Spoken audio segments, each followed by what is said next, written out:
WWE সব থেকে বড় প্রিমিয়াম লাইভ ইভেন্ট রেসেলমিনিয়া এমনিতেই 2 নাইটের হয়, যেখানে কিনা 2 নাইটে রয়েছে ভরপুর অ্যাকশন, বিগেস্ট ম্যাচ এবং সারপ্রাইজেস। কি হতে চলেছে রেসেলমিনিয়া 41 এর নাইট 1 এ, কে জিতবে, কে হারবে, কে রিটার্ন করবে, সমস্ত কিছুই থাকবে আজকের এই ভিডিওতে।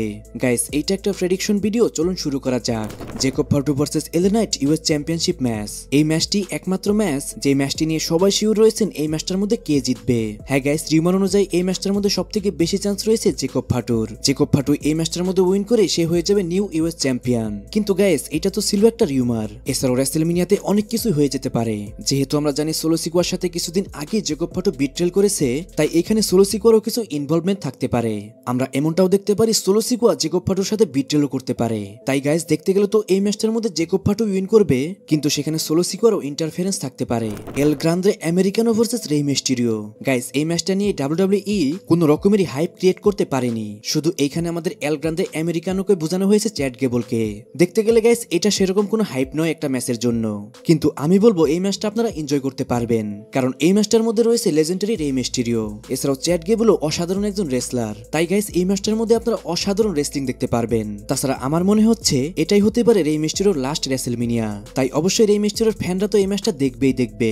এখন গাইস, এখন আসি এই ম্যাচটার মধ্যে কে উইন করতে পারে। যেহেতু কিছুদিন আগে আমরা চ্যাট গেবলের আল গ্রান্ডে আমেরিকানো গিমিকটি আমরা দেখতে পেয়েছি, তাই এখানে হয়তো আমরা চ্যাট গেবলকে উইন করতে দেখতে পারবো, কারণ একটা গিমিক এত সহজেই ডাব্লিউডাব্লিউ নষ্ট করবে না। New day versus wild world tag team championship match. এই ম্যাচটার মধ্যে 100% নিউ ডে উইন করবে, কারণ কিছুদিন আগে নিউ ডে বিগের সাথে বিট্রেল করেছে। তাই এখানে ডাব্লিউডাব্লিউই নিউ ডেকে ওভার দেখাবে। আর এখানে নিউ ডে উইন করার আরেকটি কারণ হচ্ছে নিউ ডে কিছুদিন আগে হিল টার্ন করেছে, তাই এত সহজে নিউ ডেকে এখানে হারাবে না ডাব্লিউডাব্লিউই। তাই গাইস, এই ম্যাচটার মধ্যে নিউ ডে হয়ে যাবে new tag team champion. Tiffany Stratton versus Charlotte Flair women championship match. এটাই একমাত্র ম্যাচ যেখানে কোনো কিছুই বলা যাবে না, কারণ বেটিং অর্সের অনুযায়ী দুজনে কিন্তু সেম পজিশনে রয়েছে। কিন্তু আমি এখানে চুজ করব শার্লেট ফ্লেয়ারকে, কারণ এতদিন পরে তার রিটার্ন, এছাড়াও রয়্যাল রাম্বলের উইন করা। তাই আমি বলবো শার্লেট ফ্লেয়ার হতে যাচ্ছে new women champion. Jade Cargill versus Naomi 1-on-1 match. এই ম্যাচটি যে রেসেলমিনিয়াতে হবে এটা কেউই আগে এক্সপেক্ট করেনি। এছাড়াও কিছুদিন আগে যে জেড কারগিলের উপর নিওমি অ্যাটাক করেছিল, সেটাও কিন্তু আমরা অনেকদিনই জানতে পারিনি। তাই এই ম্যাচটা নিয়ে ডাব্লিউডাব্লিউ অনেক হাইপ ক্রিয়েট করেছে। এছাড়াও লং টার্ম স্টোরি টেলিং কাকে বলে এটাও কিন্তু দেখিয়েছে ট্রিপল এইচ এই ম্যাচটির মাধ্যমে। এখন যদি বলি এই ম্যাচটার মধ্যে উইন কে করবে, সমস্ত রিউমার অনুযায়ী এই ম্যাচটার মধ্যে সবথেকে বেশি চান্স রয়েছে জেড কারগিলের। তাই গাইস, এই ম্যাচটার মধ্যে জেড কারগিলই উইন করবে। জেউসো versus Gunther world heavyweight championship match. ফার্স্টে তো এই ম্যাচটা নিয়ে ওইরকম কোনো হাইপ ছিল না, কারণ জেউসো রয়্যাল রাম্বল উইন করাকে কেউ ভালো চোখে দেখেনি। সবাই মনে করেছিল যে রয়্যাল রাম্বল উইন করা জেউসো ডিজার্ভ করে না। জেউসো জন সিনাকে এলিমিনেট করে রয়্যাল রাম্বল উইন করাকে সবাই কিন্তু বলছিল ওভারপুশ। কিন্তু যখনই জেউসোর ভাই জিমি উসোকে গুন্থার অ্যাটাক করে, তারপর থেকে কিন্তু এই ম্যাচটার হাইপ অনেকটা বেড়ে গেছে। এবং কি তারপরে আমরা দেখতে পাই জেউসোর কামব্যাক, জেউসোর প্রোমো এবং কি তার অ্যাটিটিউড সবকিছুই কিন্তু পাল্টে গেছে শুধু তার ভাইকে অ্যাটাক করার পর থেকেই। পার্সোনালি এখন যখন আমি জেউসোকে দেখি, আমার কিন্তু মনে হয় জেউসো রয়্যাল রাম্বল উইন করাও ডিজার্ভ করে। কিন্তু গাইস, এই ম্যাচটার মধ্যে অর্সের হিসাবে দুইজনেরই কিন্তু চান্স 50-50 রয়েছে। কিন্তু আমি এখানে চুজ করব জেউসোকে। জেউসো এই ম্যাচটার মধ্যে উইন করে সে হয়ে যাবে new world heavyweight champion. Roman Reigns versus Seth Rollins versus CM পাঙ্কে ট্রিপল থ্রেট ম্যাচ, যেটা কিনা রেসেলমিনিয়া নাইট 1 এর মেইন ইভেন্ট। আর গাইস, এই ম্যাচটাই কিন্তু আমার কাছে সবথেকে বেস্ট ম্যাচ মনে হচ্ছে এবারে রেসেলমিনিয়ার। কিন্তু এই ম্যাচটি সবকিছু নির্ভর করছে পল হেমেনের উপর, কারণ সিএম পাঙ্ক, সেথ রলিন্স এবং কি রোমান রেইনস কাউকে কিন্তু এখানে পিন করে হারানো এতটা সহজ নয়। এই ম্যাচটির মধ্যে শুধু বিট্রেলই পারে কাউকে এখানে উইন করাতে, আর সেই বিট্রেলটা আমরা দেখতে পাবো পল হেমেনের কাছে।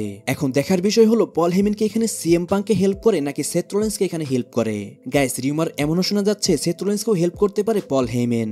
যদি এটা হয় তাহলে কিন্তু গাইস অনেক ক্রেজি একটা ব্যাপার হয়ে যাবে। একে তো পল হেমেনের উপর পড়ে রয়েছে রোমান রেইনস, তার উপর যদি আবার সিএম পাঙ্কের সাথেও পল হেমেন বিট্রেল করে, তাহলে কিন্তু সিএম পাঙ্কও পড়ে যাবে পল হেমেনের উপর। কিন্তু গাইস, অর্সের হিসাবে সিএম পাঙ্কেরই চান্স রয়েছে সব থেকে বেশি।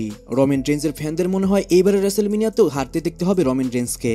এখানে আমরা সিএম পাঙ্ককে ফার্স্ট টাইম দেখতে পাবো রেসেলমিনিয়াকে মেইন ইভেন্ট করতে, আর এখানে যদি সিএম পাঙ্ক উইন করে তাহলে কিন্তু ব্যাপারটা অনেক ক্রেজি হবে। আর সেকেন্ড, এখানে কিন্তু সেথ রলিন্সের উইন করার চান্সও কিন্তু অনেক বেশি। তাই ফার্স্টে আমি বলবো সিএম পাঙ্ক, সেকেন্ডে বলবো আমি সেথ রলিন্স এবং কি লাস্টে বলবো আমি রোমান রেইনসের কথা। এই ম্যাচটার মধ্যে আমরা রককেও দেখতে পারি এবং কি বিস্টিন কার্নে ব্রক লেসনারকে আমরা দেখতে পারি। হ্যাঁ গাইস, আমি বলছি ব্রক লেসনারের কথা, এটাই হচ্ছে লাস্ট হোপ ব্রক লেসনারের রিটার্ন করার। কারণ এখানে যদি সিএম পাঙ্ক, রোমান রেইনস এবং কি সেথ রলিন্স তারা সবাই পল হেমেনের উপর ট্রান করে, তাহলে কিন্তু একটা চান্স থেকেই যায় পল হেমেনকে হেল্প করতে আসতে পারে ব্রক লেসনার। গাইস, আমি জানি এটা কোনোভাবে সম্ভব নয়, তারপরেও একটা হোপ কিন্তু আমাদের এখানে রয়ে যায়। গাইস, ব্রক লেসনারকে কে কে রেসেলমিনিয়াতে দেখতে চান অবশ্যই কমেন্টে জানান। এছাড়াও গাইস, র্যান্ডি অর্টনও কিন্তু রেসেল রেসেলমিনিয়াতে ওপেন চ্যালেঞ্জ করতে পারে, কিন্তু সেটা কনফার্ম নয় র্যান্ডি অর্টন কি নাইট 1-এ চ্যালেঞ্জ করবে নাকি নাইট 2-তে চ্যালেঞ্জ করবে।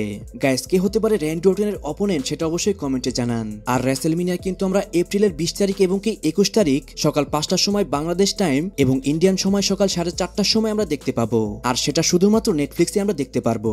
এই বছরের রেসেলমিনিয়া ফার্স্ট টাইম হবে যেটা কিন্তু আমরা টিভিতে দেখতে পারবো না। তাই গাইস, যদি আপনারা রেসেলমিনিয়া দেখতে চান তাহলে অবশ্যই আপনাকে নেটফ্লিক্সেই দেখতে হবে। সো গাইস, আজকের ভিডিও এই পর্যন্তই। রেসলিং সম্পর্কে সমস্ত নিউজ এবং আপডেট জানার জন্য চ্যানেলটিকে সাবস্ক্রাইব করবেন।